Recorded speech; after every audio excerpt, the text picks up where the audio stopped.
Hi students, good morning all of you. Myself MD Alam and you are watching my YouTube channel English by MD Alam sir.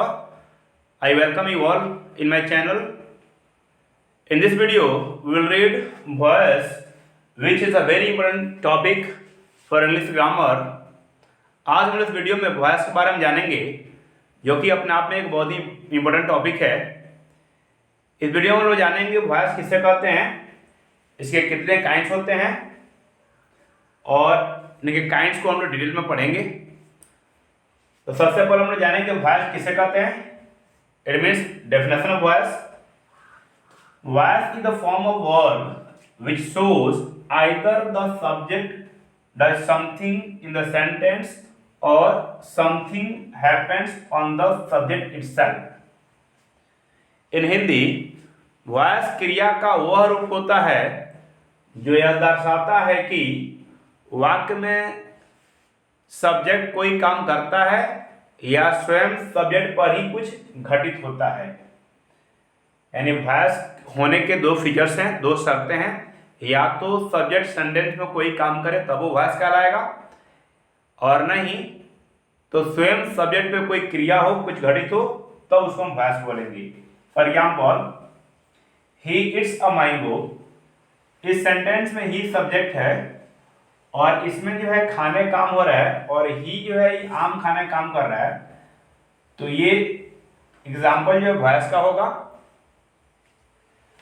दूसरे example में a mango is eaten by him. इस sentence में a mango subject है, लेकिन a mango कोई काम नहीं कर रहा है बल्कि इसी पे कोई क्रिया हो रही है, यानी खाने का मैंगो पे हो रहा है, तो इसको हम वॉइस बोलेंगे। अगर कोई सेंटेंस होता है कि he is a good man, वह एक अच्छा आदमी है।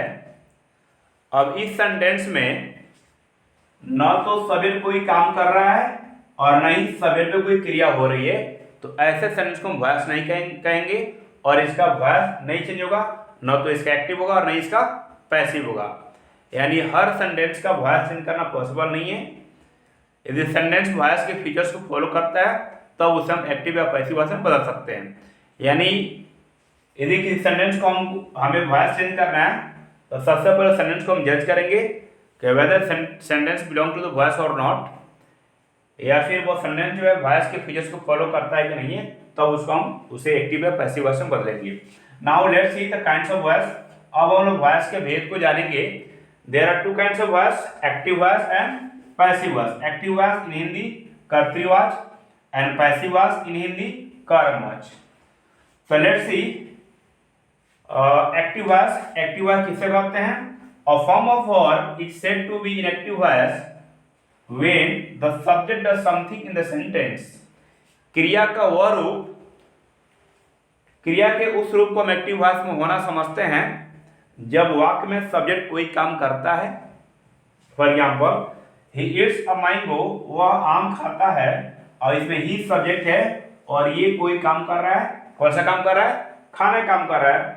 अब ये सेंटेंस जो होगा ये कहलाएगा एक्टिव वॉइस, क्योंकि इसमें सब्जेक्ट कोई काम कर रहा है। Next is passive voice.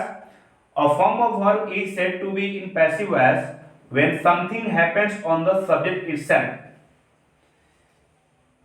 क्रिया का वह रूप पैसिव वॉइस में होना समझा जाता है जब वाक्य में स्वयं सब्जेक्ट पर ही कुछ घटित होता है, यानी इसमें सब्जेक्ट कोई काम नहीं करेगा बल्कि स्वयं सब्जेक्ट पे कोई क्रिया होगी, तो ऐसे फॉर्म को हम कहेंगे पैसिव वॉइस।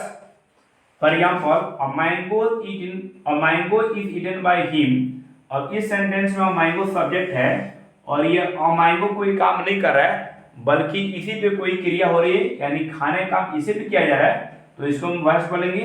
इसे हम बोलेंगे पैसिव वॉइस। सो इस तरह से हम वॉइस के बेसिक कंसेप्ट को समझ सकते हैं। वॉइस किसे कहते हैं, वॉइस के कितने भेद हैं, और एक्टिव वॉइस क्या है, पैसिव वॉइस क्या है। So this is the basic concept of voice, and I think you will get lots of knowledge from this video. And if you like this video, so you can share it. And if you are new at my channel, first of all you have to subscribe it. So thank you. That's all for this video.